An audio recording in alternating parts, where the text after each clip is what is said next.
Quanto você cobra o programa? Eu falei assim, eu cobro R$ 20. Você é homossexual? Eu falei sim. Adoro perigo.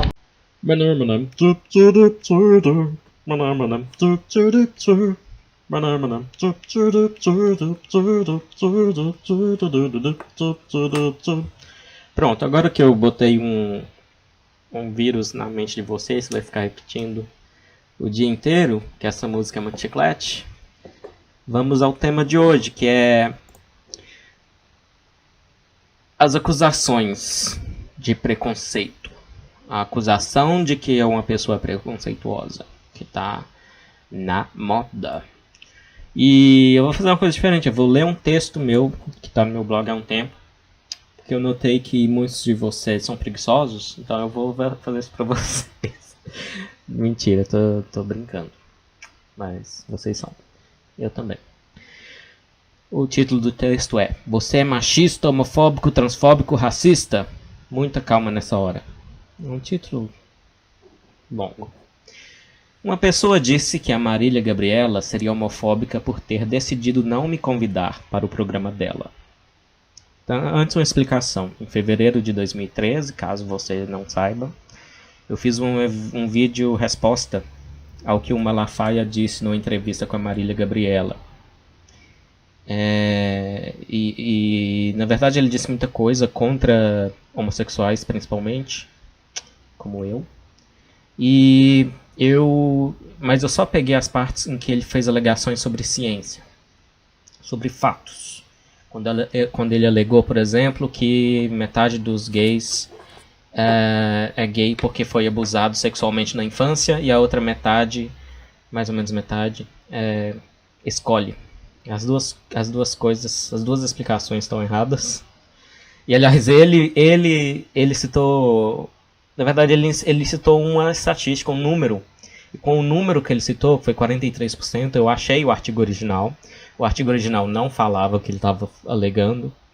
E, na verdade, a conclusão deles de que os outros 57% são escolha, são gays por escolha, foi uma coisa que brotou da cabeça dele. Ou seja, se não é abuso sexual, tem que ser escolha. Então, mostra um pouco do o alto nível malafaico de conhecimento. Então, é sobre isso que eu estou dizendo aqui. Então a Marília Gabriela, a princípio, queria... O meu vídeo fez sucesso, então ela queria que... ou uma produtora dela queria que eu fosse entrevistado de frente com Gabi. Eu acho que ainda é esse o nome, né, do programa. E não rolou. Depois a produtora apareceu e disse: a Marília Gabriela gostou do seu vídeo, mas ela acha que é melhor deixar o assunto morrer um pouco. Beleza, aceitei a explicação dela. E a vida segue. Ninguém me deve espaço em lugar nenhum. Então é disso que eu estou falando. Uma pessoa disse que a Marília Gabriela seria homofóbica por ter decidido não me convidar para o programa dela. Eu discordo enfaticamente.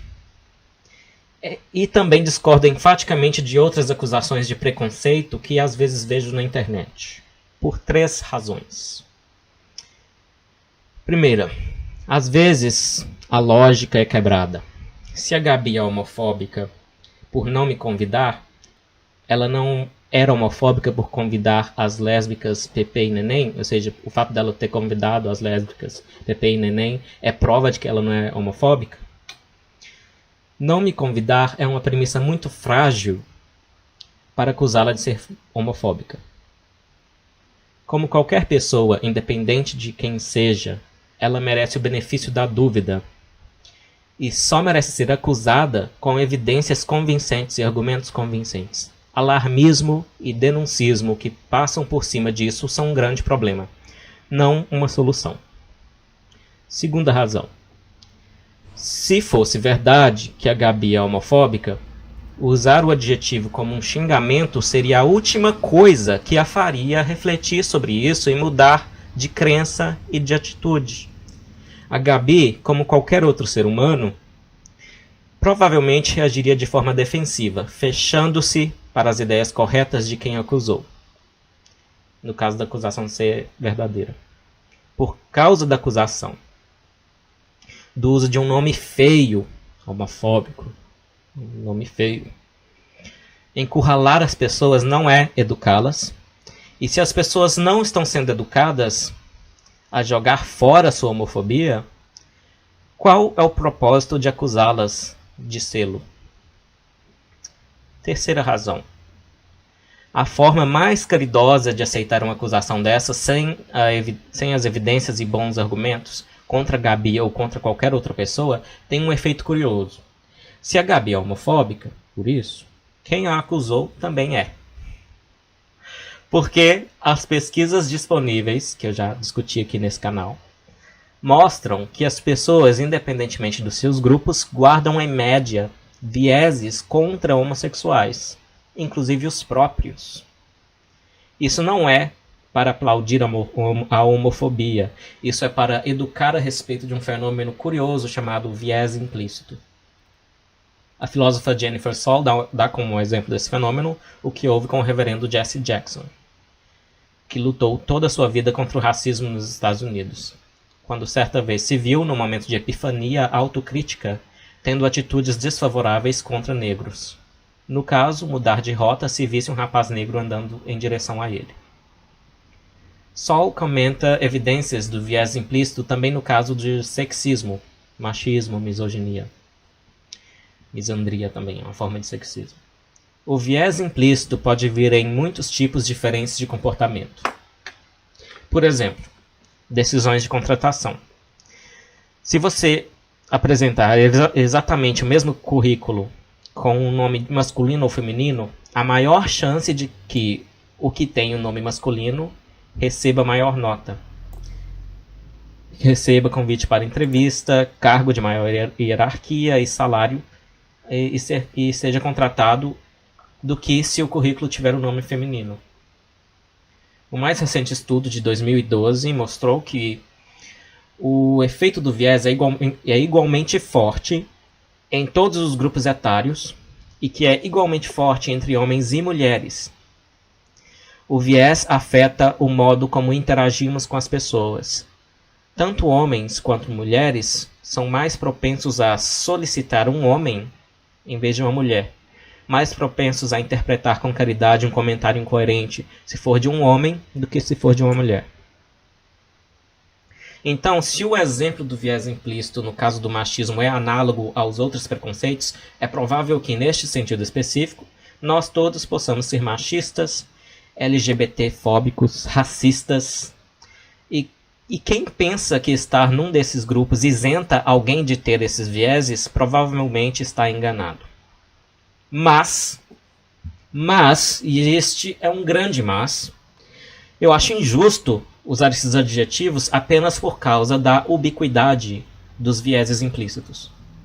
Penso que as palavras temidas que designam preconceitos e discriminações deveriam ser usadas justamente para identificá-los quando há evidências claras e distintas de que eles estão ali, no caso específico que você está julgando, caso a caso. Por quê?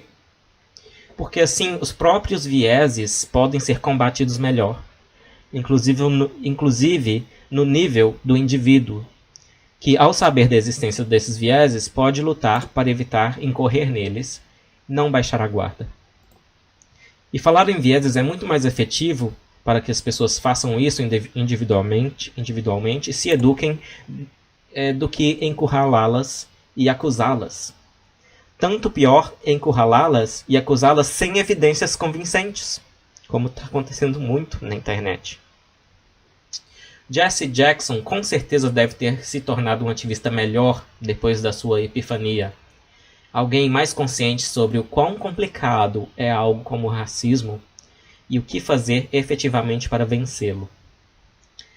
E nós todos podemos melhorar nossas atitudes éticas se seguirmos este exemplo de parar, respirar fundo, pensar, repensar, pesar evidências, antes de sair numa cruzada ineficiente de acusacionismo fadado ao fracasso.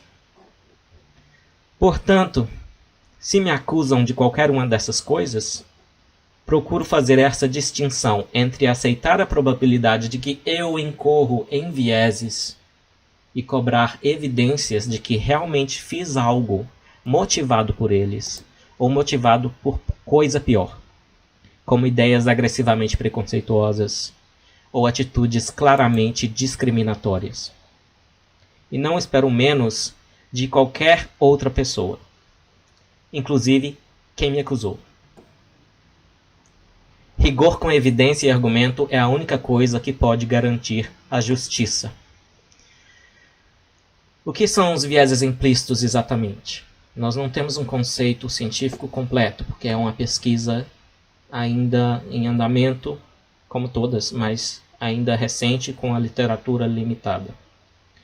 A filósofa Jennifer Saul ainda quer saber se são crenças, se eles são crenças, se esses vieses são atitudes, qual é a sua natureza íntima. É algo em aberto. Pero que losai.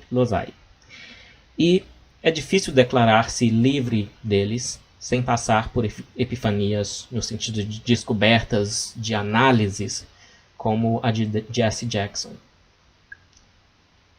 Por hoje é só. Um abraço.